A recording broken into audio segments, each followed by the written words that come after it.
Ciao a tutti amici di WeDrive e benvenuti in questo nuovo video. Ci troviamo dagli amici di Volkswagen Zentrum Bari, dove ci stanno dando l'opportunità di filmare in anteprima per voi, la vedete dietro di me, la nuova Volkswagen ID4, la seconda full electric della casa di Wolfsburg dopo la piccola ID3. Però c'è una differenza, perché la ID3, piattaforma simile, o meglio segmento simile a quello della Volkswagen Golf, è venuta solo nel mercato europeo, mentre questa è la prima world car elettrica di Volkswagen, quindi è venuta in tutti i mercati del mondo. Non esitiamo ancora, andiamo a scoprirla insieme. Se vogliamo, la ID4 è il primo vero SUV, date le dimensioni di cui vi parlerò a breve, della casa Volkswagen, quindi della casa tedesca.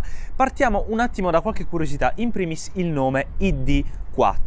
Bene, 4 chiaramente sta a significare che si tratta di un modello più grande rispetto a quello che abbiamo visto nell'ultima edizione del Salone di Francoforte, a cui abbiamo potuto assistere prima della pandemia, quindi la ID3, che era un'auto tutto sommato piuttosto media, ma appunto qui stiamo parlando di un SUV dalle dimensioni importanti che si ricollega un po' al segmento del Tiguan. Ve ne parlo a breve. Ma cosa vuol dire ID? È la sigla delle vetture elettrificate, anzi elettriche, completamente elettriche di Volkswagen. Intelligent Design è appunto la traduzione e significato di questo acronimo ID. Un design intelligente? Sicuramente sì, perché mi sono già fatto un giro in questa vettura, intorno alla vettura e anche nell'abitacolo, e devo dire che sembra molto ma molto funzionale. Partiamo appunto dalla sua estetica. Nella vista anteriore si ricollega un po' al corso stilistico nato appunto con la ID3, quindi questo family feeling abbastanza bombato, cicciotto, con delle linee certo piuttosto nette, ma allo stesso tempo ammorbidite. Quelle nette sono quelle del cofano motore, chiaramente non del motore vero e proprio, perché non si trova qui sotto. Abbiamo i gruppi ottici che ricordano un po' quelli della ID3, ma sono leggermente più incattiviti. Qui abbiamo una fanaleria che ci ricorda appunto quella forma che con un ciglio, se vogliamo, bianco va a ricollegarsi a questa fascia che di notte si illumina come sulla nuova Golf 8 e che congiunge appunto la fanaleria anteriore. Ritroviamo il nuovo logo di Volkswagen reso un po' più stilizzato, questa volta in bianco e nero, ma non abbiamo nessuna calandra sotto di esso. Come vedete è tutto quanto pieno per funzioni chiaramente aerodinamiche. Abbiamo un'apertura in basso per andare appunto a raffreddare tutto il sistema elettrico e il pacco batterie, e anche delle prese d'aria, delle feritoie nella parte bassa del paraurti, che come vedete hanno una loro funzione, non sono prettamente estetiche. La vettura nella sua vista 3/4 anteriore è come la vedete. Tra l'altro questa è una first edition, quindi un'edizione speciale di lancio. Troviamo la first edition Max, ma delle versioni, se vogliamo, più normali ve ne parlo a breve. Questa è la sua vista laterale. Un look molto ma molto imponente. L'auto è disponibile anche con la fanaleria con tecnologia a matrice di LED, quindi a matrix LED. Abbiamo dei cerchi da venti abbastanza importanti, bicolore, sono anche piuttosto pienotti, perché vedete la parte nera non è vuoto, ma è appunto una plastica che va a congiungersi alla parte in grigio. Cerchi con pneumatici 235/50 R20 per una vettura a trazione posteriore. Torneremo a breve sull'argomento. E un dettaglio interessante è quello delle maniglie. Sono maniglie, come vedete, piatte. Certo, c'è la bucatura per andare ad infilare la propria mano, ma questa non si apre, o meglio, per ragioni di chiaramente emergenza, batteria scarica magari, facendo un po' più forza. L'abbiamo provato prima con uno dei venditori di Volkswagen Zentrum Bari. Questa qui si apre, ma in realtà l'apertura classica non è altro che un pulsante che quindi ci dà accesso all'abitacolo, ma non è ancora il momento di andarlo a scoprire, perché voglio farvi vedere un dettaglio. Tempo fa abbiamo provato, qui sul canale trovate il link qui in alto nelle schede, la nuova Ford Mustang Mach-E, quindi un SUV completamente elettrico della casa dell'Ovale Blu americana. Se vi ricordate, aveva una forma del tetto fastback, quindi un tetto che partiva dall'anteriore dal parabrezza e scendeva quasi a forma di coupé, ma per mantenere la sua funzionalità dell'abitacolo, quindi lo spazio per la testa degli occupanti posteriori soprattutto, aveva una fascia nera che in realtà era nascosta a contrasto con la vernice, era in ombra, e che quindi donava più spazio senza però rovinarne la linea. Ecco, sulla ID4 sembra una funzionalità abbastanza simile, perché abbiamo questo montante che si raccorda in grigio a contrasto su tutta quanta la superficie del tetto e scende qui in basso sul montante posteriore, il montante C. Ma come vedete abbiamo una linea in nero del tetto sopraelevata che quindi dona molto più spazio all'abitacolo e quindi alla testa degli occupanti l'abitacolo stesso. Sembra quasi come se fosse un roll bar esterno, come quei fuoristrada americani che conosciamo tutti.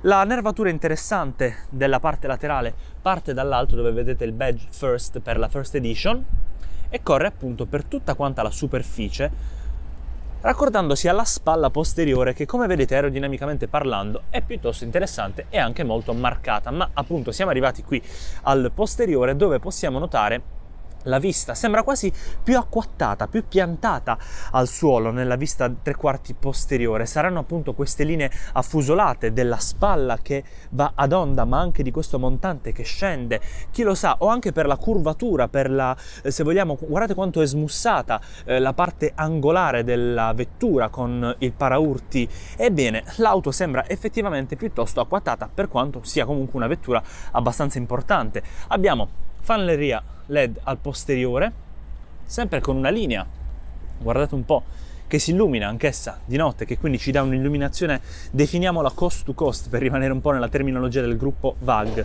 Il logo sempre in bianco e nero e anche il badge in bianco ID4. Qui sotto c'è il pulsante per andare ad aprire il baule, ma non ve lo faccio vedere ancora perché voglio mostrarvi un altro elemento aerodinamico in colorazione della vernice, questa pinna che va verso l'alto a contrasto con le plastiche che si ritrovano nella parte bassa. Purtroppo su questo grigio canna di fucile non si nota molto, ma abbiamo protezione in plastica scura tutto sotto, diciamo, la carrozzeria dell'auto. Parliamo un po' però delle dimensioni, perché vi ho detto che quest'auto è abbastanza importante. In foto sembra più piccola, più contenuta, ma in realtà nulla di tutto ciò, perché pensate un po', è lunga 4,58 m, larga 1,85 m e alta 1,61 m. Se volessimo compararla alla Tiguan, che è la sua sorella a motore termico, sebbene costruita su una diversa piattaforma, perché la ID4 è costruita sulla piattaforma MEB, quindi la piattaforma modulare del gruppo Volkswagen per i veicoli elettrici, appunto comparata alla Tiguan è 10 cm più lunga, 10 cm più corta invece della Tiguan Allspace, che sarebbe la versione a passo allungato di Tiguan.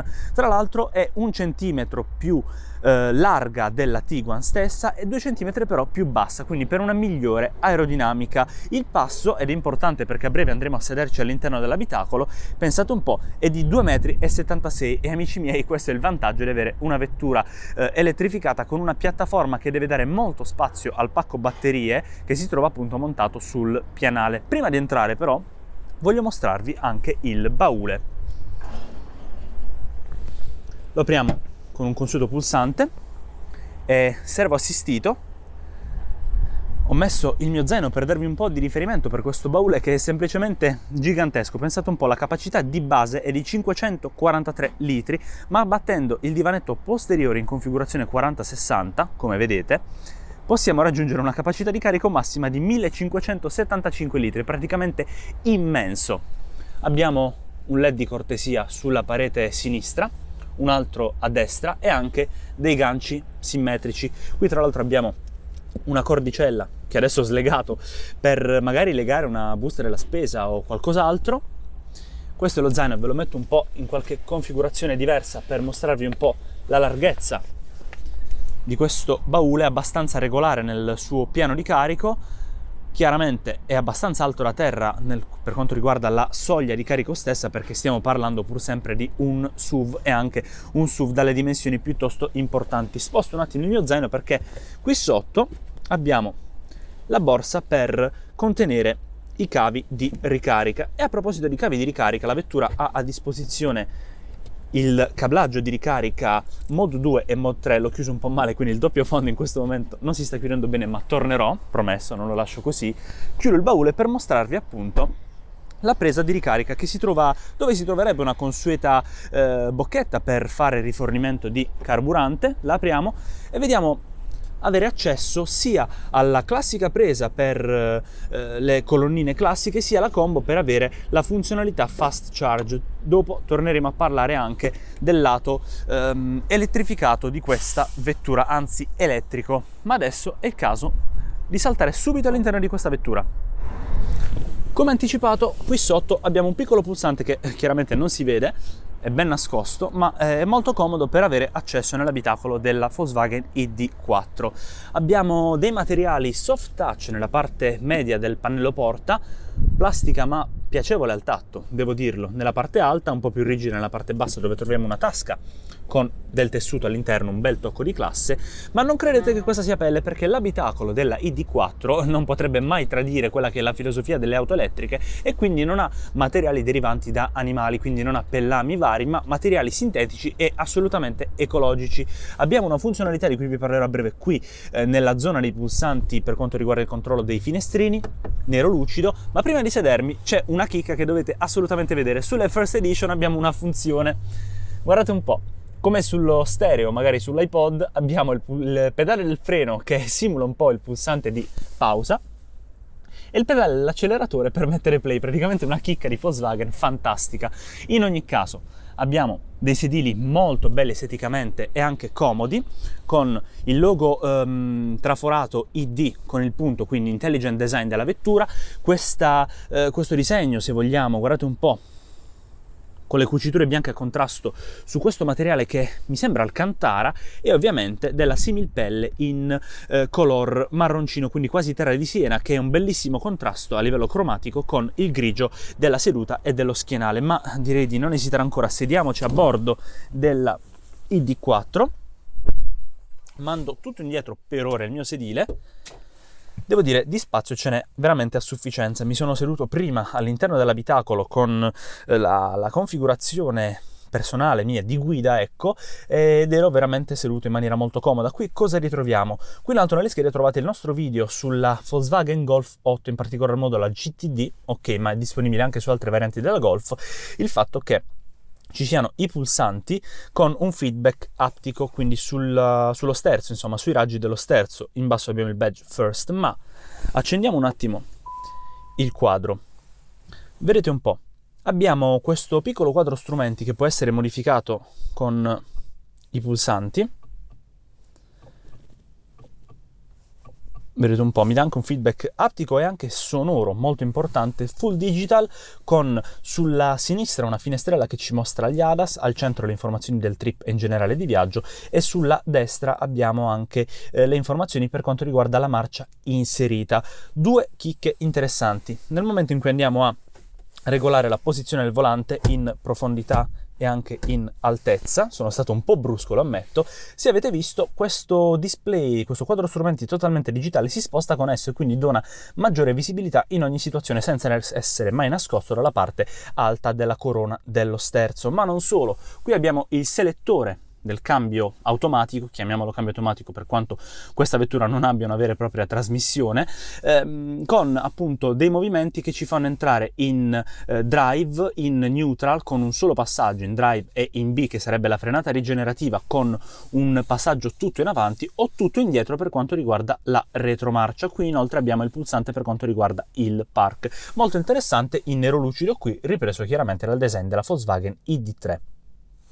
Poi abbiamo al centro il display da 12 pollici dell'infotainment, con un sistema di chiaramente connettività, navigazione e connessione che ci permette anche dei controlli vocali con l'intelligenza artificiale di questa vettura. Ciao ID. Come posso aiutarla? Raccontami una barzelletta. Oh, chi mi ha progettato non me l'ha insegnato, ma posso fare un tentativo. Il colmo per un automobilista? Spegnere il motore soffiando sulle candele. Vedete, molto simpatica. E tra l'altro vi ho mostrato anche, ora lo rifaccio. Ciao ID. Sì, prego.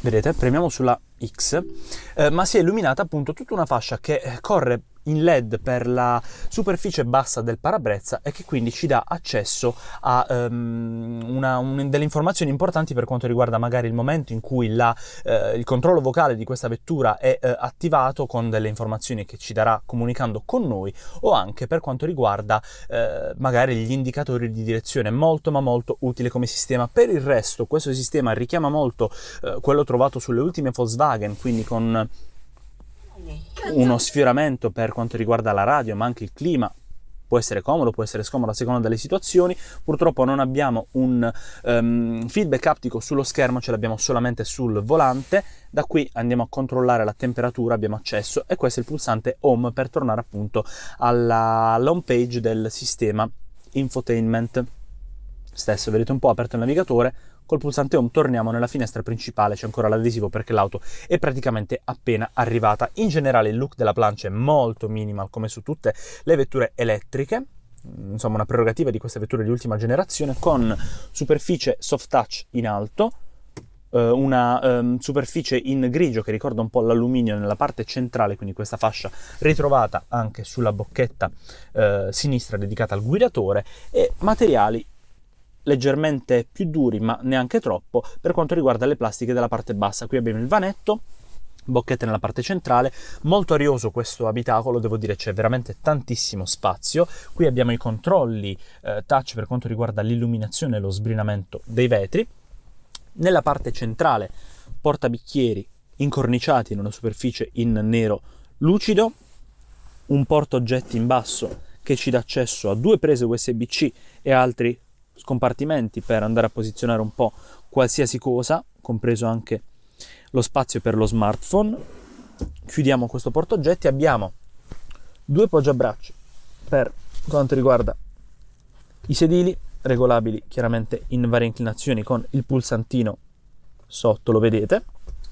E un'altra funzionalità interessante che potrebbe essere scomoda, ma io l'ho trovata piuttosto razionale per ridurre un po' gli elementi e rendere l'abitacolo più pulito. Chiaramente tutto ciò va provato effettivamente nella vita quotidiana, però come vedete la vettura è grande, ha ovviamente gli alzacristalli elettrici anche nel posteriore, però qui nel pannello di comando dei finestrini abbiamo solamente 2 pulsanti.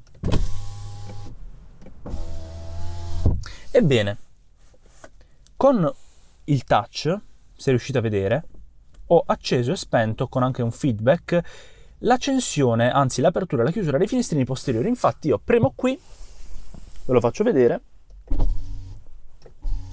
ma sto abbassando con lo stesso pulsante dedicato al finestrino anteriore i finestrini posteriori. Torniamo su quello anteriore e vedete un po', è tornato ad aprire quello anteriore. Insomma, è una funzionalità particolare di questa vettura, molto interessante. In ogni caso, i sedili sono piuttosto comodi, abbastanza contenitivi, ma magari ve ne parlerò in un futuro test drive con questa vettura che sono molto curioso di provare, vi sono sincero. Ma abbiamo anche qui in alto la classica letta parasole con lo specchio e la luce di cortesia. Qui in alto abbiamo anche a sfioramento l'illuminazione d'ambiente, si accende e si spegne, e questa è la plancia. Ma adesso è arrivato il momento, direi, di scoprire come si sta dietro e di parlare un po' di qualche altra caratteristica di questa vettura. Sono sinceramente curioso di provare a capire come si sta seduti dietro, perché, come vi ho anticipato, questa vettura è una trazione posteriore.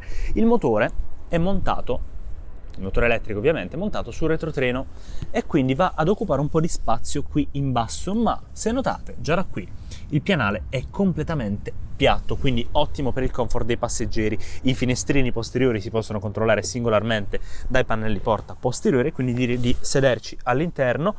Ora, io ho lasciato praticamente, mi sono dimenticato di spostare il mio sedile dalla posizione in cui stava, l'ho lasciato tutto indietro, non sto scherzando, e guardate un po', mi avanzano ancora 2 o 3 dita, quindi veramente ottimo, spazio per i piedi ne ho a sufficienza. Abbiamo anche l'illuminazione, anche se il giorno la noto un po' per i piedi qui, appunto qui sotto. Guardate un po' la visuale da parte del passeggero centrale, ma anche di me che sono seduto sulla sinistra. È abbastanza ariosa, non è per nulla opprimente. La linea del tetto con i finestrini, magari ve la faccio vedere da questo lato, potrebbe sembrare un po' occlusa, ma vi dico che non è nulla di tutto ciò. Tra l'altro abbiamo un terzo finestrino in fondo per i passeggeri posteriori.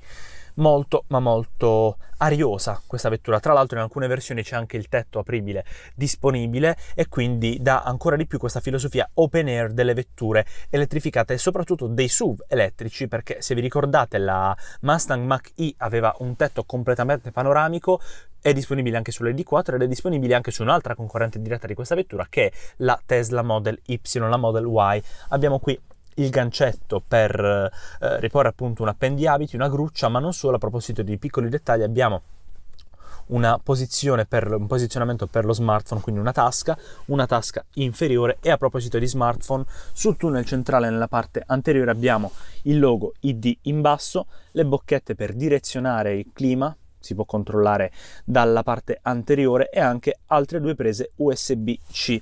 Abbiamo qui, guardate un po', completamente piatto il posto del terzo passeggero, che secondo me, contrariamente alle altre vetture del mercato, non le dirette rivali ma in generale altri SUV, anche il terzo passeggero, per quanto il suo schienale sia leggermente duro, lo sto provando in questo momento, gode piuttosto di un buon comfort, perché sa dove mettere i piedi. Magari non io che ho un 43 di piede, però un passeggero un po' più basso di me sicuramente sarà comodo insieme ai due laterali. I materiali riprendono quelli ritrovati nella parte anteriore. Vi ripeto ancora una volta, c'è tanta ma tanta aria, ma è arrivato il momento di parlare un po' delle motorizzazioni disponibili, sempre motori elettrici, e anche dei prezzi ed allestimenti di questa vettura.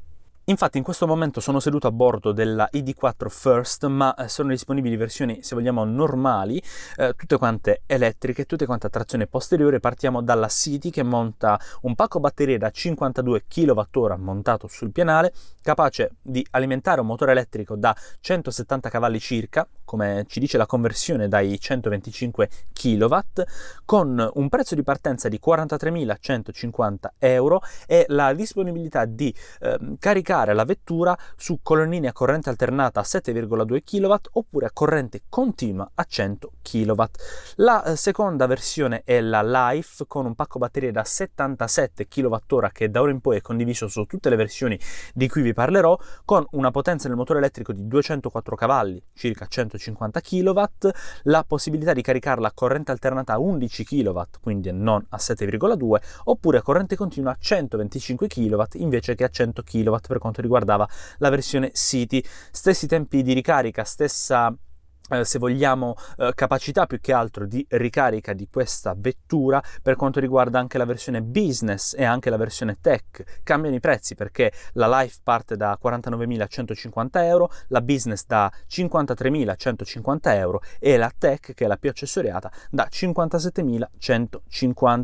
Come detto, a disposizione un cavo di ricarica Mod 2 e uno Mod 3, con un'autonomia di percorrenza, con una ricarica completa per la versione in cui mi sono seduto attualmente, quindi da 77 kWh di batteria, di circa 520 km, mentre scende a 343 km nella versione City, quindi con il pacco batterie da 52 kWh. Parliamo un po' di peso, perché chiaramente un SUV di queste dimensioni, di questa lunghezza, di questa stazza, ha veramente un peso importante. Parliamo di oltre 2100 kg, di cui nella versione con il pacco batterie da 77 kWh 493 sono occupati costituiti proprio dal pacco batterie stesso, un pacco batterie garantito 8 anni o 160.000 km, che permette a questa vettura di alimentare un motore che, pensate un po', le dona una capacità di raggiungere i 100 km/h da 0 in 8,5 secondi, un'accelerazione niente male per un SUV da 2100 kg, e una velocità massima di 160 km/h,